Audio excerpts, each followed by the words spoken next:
ఏం జరుగుతుంది, నెక్స్ట్ రౌండ్లో ఏ రిజల్ట్ వస్తుందో కూడా అర్థం కాని పరిస్థితి ఉంటుంది. ఉదయం నుంచి కూడా చాలా ఆసక్తికరంగా ఈ ఎన్నికల ఫలితాలు అనేవి ఇందాక సుధాకర్ గారు చెప్పినట్టుగా ఒక T20 మ్యాచ్ లాగా సాగుతోంది. ఓవర్కి మధ్య బాల్కి మధ్య ఫలితాలు మారుతున్నట్టే ఇక్కడ కూడా అదే విధంగా మారుతూ వస్తోంది. పూర్తిగా గెలిచేసింది అనుకున్న హర్యానాలో కాంగ్రెస్ పార్టీ వెనకబడిపోయి 35 స్థానాలకు ప్రస్తుతం పరిమితమైంది. ఇప్పటి వరకు ఉన్న రిజల్ట్ ప్రకారం హర్యానాలో 35 స్థానాల్లో ఆధిక్యంలో కాంగ్రెస్ పార్టీ ఆధ్వర్యంలో ఇండియా కూటమి లీడింగ్లో కనిపిస్తోంది. ఇక బీజేపీ మ్యాజిక్ ఫిగర్ దాటి 49 స్థానాల్లో మళ్ళీ గవర్నమెంట్ని ఏర్పాటు చేసే దిశగా బీజేపీ సాగుతోంది హర్యానాలో.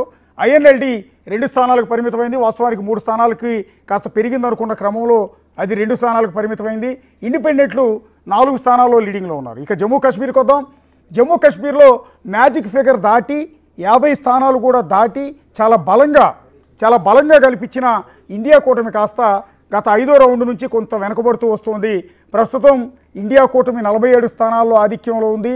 బీజేపీ అనూహ్యంగా పుంజుకుని జమ్మూ కాశ్మీర్లో 28 స్థానాల్లో లీడింగ్లో ఉంది. PDP మరి కాస్త పుంజుకుంటోంది, 5 స్థానాలకు ఎగబాకింది.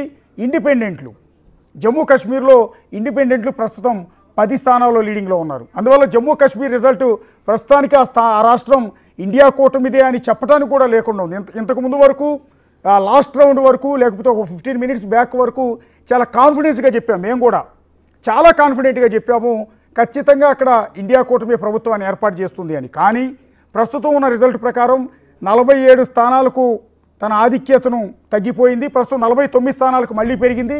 ఇందాక నేను చెప్పినట్టుగా T20లో కనుక ball to ball, run to run పెరుగుతున్నట్టుగా ట్రెండ్ మారుతున్నట్టుగానే ఇక్కడ జమ్మూ కాశ్మీర్ రిజల్ట్ కూడా మారుతుంది, హర్యానాది కూడా మారుతుంది. ప్రస్తుతం జమ్మూ కాశ్మీర్లో మళ్ళీ ఇండియా కూటమి 49 స్థానాలకు పెరిగింది. బీజేపీ 27 స్థానాల కంటే ఒక స్థానం తగ్గింది. ఆ స్థానం కాస్త ఇండియా కూటమికి వైపుకు పెరిగింది. అందువల్ల ఇది T20 మ్యాచ్ని తలపించేలా జమ్మూ కాశ్మీర్ రిజల్ట్ కనిపిస్తోంది. ఎప్పుడు ఏ నిమిషమైనా కూడా ఏదైనా జరగచ్చు అన్నట్టుగా ఉంది. అల్టిమేట్గా ఫైనల్ రిజల్ట్లో కాంగ్రెస్ పార్టీ ఆధ్వర్యంలో ప్రభుత్వం ఏర్పాటు చేస్తుందా, బీజేపీ ఆధ్వర్యంలో జమ్మూ కాశ్మీర్లో ప్రభుత్వాన్ని ఏర్పాటు చేస్తుందో కూడా చెప్పలేని పరిస్థితి ఉంది. సో అందువల్ల అన్ని పార్టీల్లో కూడా ఒక కన్ఫ్యూజన్ ఏర్పడింది, ఒక అయోమయ పరిస్థితి.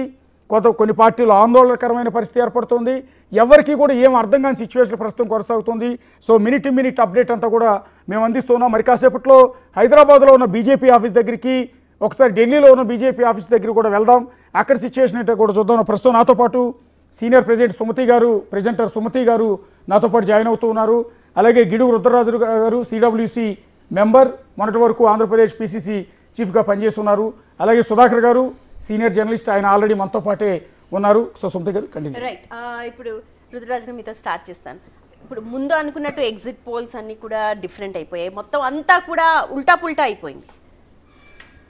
అంటే ప్రధానంగా ఇప్పటికి నాకున్నటువంటి పర్సనల్ ఇన్ఫర్మేషన్ ప్రకారం 5 రౌండ్లు జరిగాయి. 13 రౌండ్లు ఉన్నాయి ఇంకా. సో 13 రౌండ్లో ఇంకా ఏదైనా జరిగేటువంటి అవకాశం ఉంది. But keen contest neck to neck వచ్చిందని అనేటువంటిది అయితే మనకి ట్రెండ్స్ కనపడుతున్నాయి.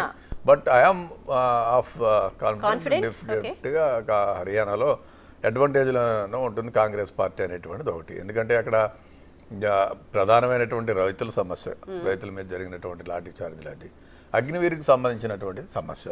ఎందుకంటే most of the Haryana students, పిల్లలు వాళ్ళంతా కూడా ఆర్మ్డ్ ఫోర్సెస్లో ఎక్కువ ఉండేటువంటిది. ఈ అన్ఎంప్లాయ్మెంటు, వీటిలన్నిటికన్నా మించి రైతులకు సంబంధించి కాంగ్రెస్ పార్టీ సపోర్ట్ ప్రైస్ మీద మేము పార్లమెంట్లో ఒక చట్టం చేసి దాని ద్వారా ఇస్తాము అనేటువంటిది చెప్పడం కూడా జరిగింది. కాబట్టి డెఫినెట్గా వీటిలన్నిటికీ కూడా వాళ్ళు కన్సిడరేషన్లో తీసుకుంటారని ఆశాభావంతో ఉన్నాం. సో ఏదైనప్పటికి కూడా అల్టిమేట్గా ఇంకా మనకి నేను అనుకుంటా ట్రెండ్స్ బాగా క్లారిటీ రావడానికి ఇంకా చాలా టైం పట్టేటువంటి పరిస్థితి. ఇంకా మీకు ఆశ ఉందా సార్? 13 రౌండ్లకి ఇంకా వ్యత్యాసం చాలా ఎక్కువ కనిపిస్తుంది కదా.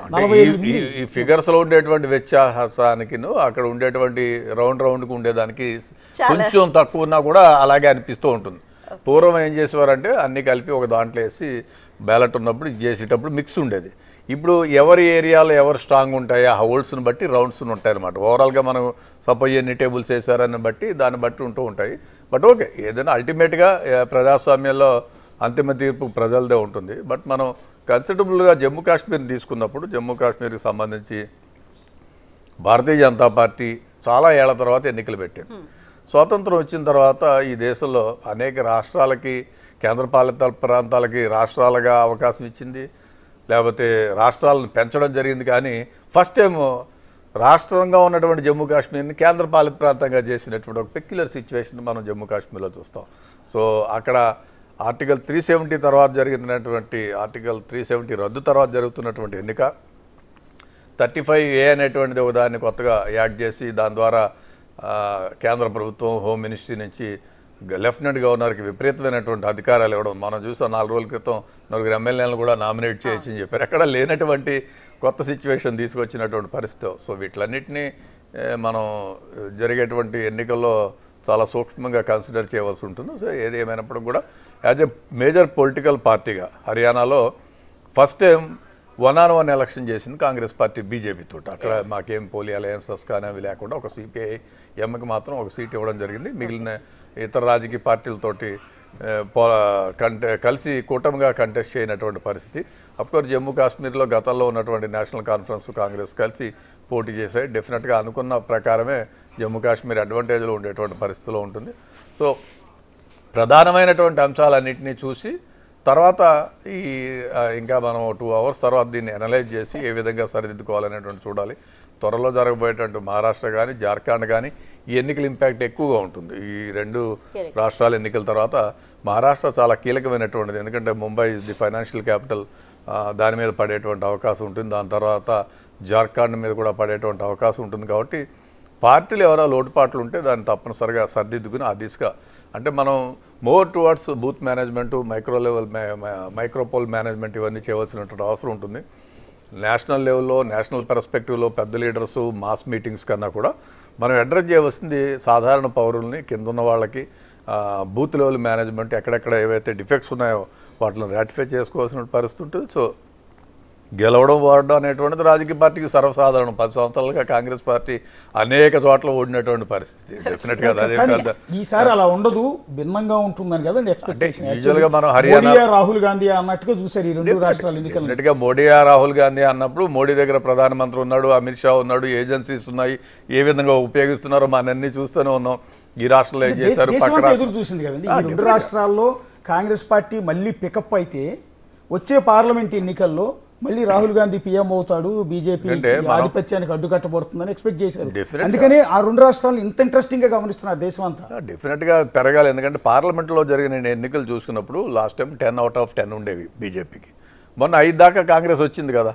So it may take little bit time. కొంత రికూప్ అవడానికి resources big issue for Congress party. Agencies వాళ్ళ చేతుల్లో ఉన్నాయి. మోరోవర్ చాలా కీన్ మానిటరింగ్ చేసేటువంటి హోమ్ మినిస్ట్రీ వాళ్ళు ఎలా చేయాలి ఏంటి అనేటువంటిది కూడా అంతా చేస్తూనే ఉన్నటువంటి నేపథ్యం. ఇంకా టైం ఉంది, దాని తర్వాత నేను మళ్ళీ కామెంట్ చేస్తాను. బట్ ఏంటనేది చెప్తాను.